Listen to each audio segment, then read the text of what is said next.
Volvemos al tema de grupos anarquistas operando en la Argentina, pero ya no desde la retórica épica o romanticismo, Ricardo, sino con bombas. Y esto nos lleva para atrás, 109 años en el tiempo. La bomba iba a ser puesta en la tumba de Ramón Falcón. Falcón asesinado por Radovinsky. Dos personajes de la historia. Y asesinado con una bomba, también. Pero bueno, para comprender esta historia, qué mejor que conocer a los protagonistas. Uno de ellos, obviamente, es la víctima, Ramón Falcón, uno de los primeros cadetes del Colegio Militar, jefe de la Policía de la Capital Federal, un hombre recio, un hombre de aire marcial, un represor, no andaba con medias tintas, y de hecho, el autor, de acuerdo con la óptica de los socialistas y de los anarquistas, de la masacre del 1 de mayo de 1909, cuando los anarquistas fueron a reclamaron frente al Congreso por reivindicaciones salariales y laborales, y bueno, él ordenó una represión que dejó 5 muertos y más de 100. Estamos hablando de tiempos de alta inmigración en la Argentina con anarquistas que venían de Europa, ¿no? Con ideas anarquistas, sí, anarcosindicalistas. Y allí, en esa oleada de inmigrantes, vino también un pibe mecánico de 15 años, 16 años cuando llegó, que fue Simón Radovinsky. ¿Era ruso? De Kiev. Era de Kiev, sí. Venía de escapar de la bota del zar, como tantos campesinos rusos. Y bueno, vino aquí y enseguida se reunió con estos movimientos anarquistas. Y él se ofreció a vengar aquella masacre del 1 de mayo de 1909. ¿Cuándo? El 14 de noviembre de ese mismo año. ¿Cómo? Poniéndole una bomba a Falcón. ¿Cuándo? Ese día, Falcón venía junto con su asistente, un pibe de 20 años, hijo de franceses, Lartigot, venía de un entierro. Se había muerto de un paro cardíaco el jefe del servicio penitenciario. Subió a su carruaje. ¿Chacarita? En Recoleta.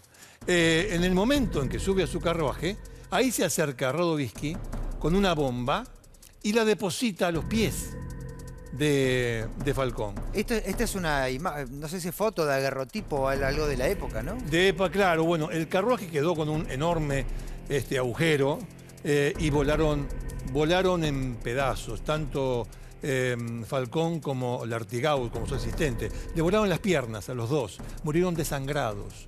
Murieron desangrados no en el momento, uno a las 2 de la tarde, eso fue casi sobre el mediodía el atentado. Y el otro, es decir, primero muere Falcón a las 2 de la tarde y después Lartigot cerca de las 8 de la noche. Radovinsky, después de poner la bomba, sale corriendo por Callao. Él pensaba que no lo iban a perseguir, que se iba a perder en la multitud. Al contrario, la policía fue detrás de él, dobla en la primera esquina y se mete en un zaguán. ¿Qué hacía? Se trató de tranquilizar y quedó allí como esperando que lo llamasen a comer. Como alguien que habitaba en esa casa. Como un vecino más. Un vecino más. Era un pibe, dijiste, ¿no? 18 años.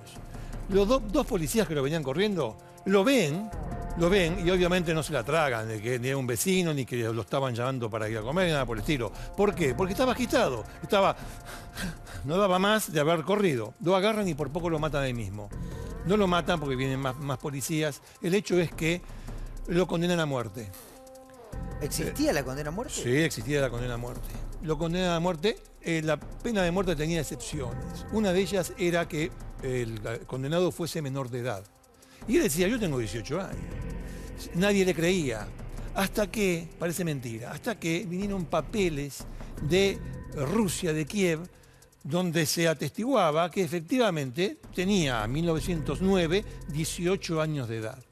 Bueno, le conmutaron la pena por la condena a perpetua, que era condena a perpetua en aquel entonces, y lo mandaron al peor lugar del mundo. ¿Por qué?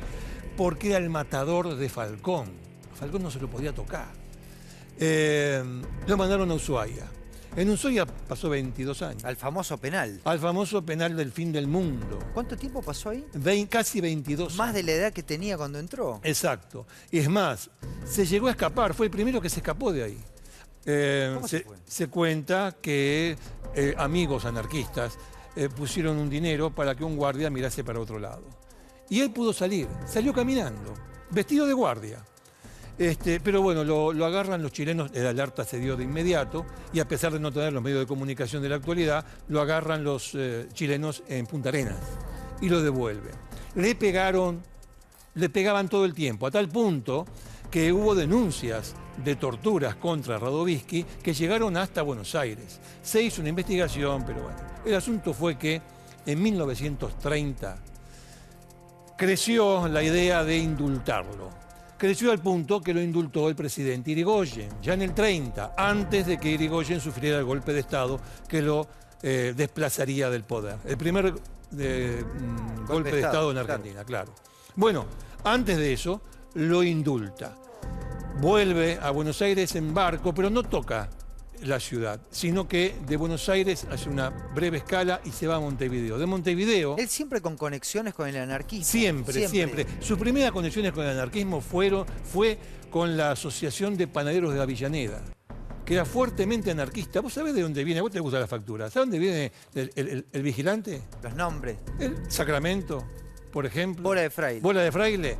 Eran como bromas que hacían los anarquistas contra las autoridades. Los pasteleros eran ellos. Contra la iglesia, contra la policía o los militares. Bueno, o sea, él cuando vino a Buenos Aires se reunió con esa gente y que durante todo este tiempo lo iba apoyando. Bueno, en definitiva. Nunca lo abandonaron. 22 años no, en la no cárcel, nunca lo abandonaron. No, es más, hasta solventaron sus gastos para que vaya a España. En España, ¿sabés qué hizo? Pues bueno, se terminó, después de 22 años en la cárcel del fin del mundo, está terminado. No, peleó contra Franco. Escúchame, termina sus días pronto, joven. Relativamente joven, exacto, sí, porque después del triunfo de los falangistas se va a vivir a México. Y en 1956 estaba vendiendo libros cuando le da un ataque al corazón y murió. Esa fue la historia de Simón Radovisky y esa fue también la historia del final de Falcón, un personaje que en aquel entonces se creía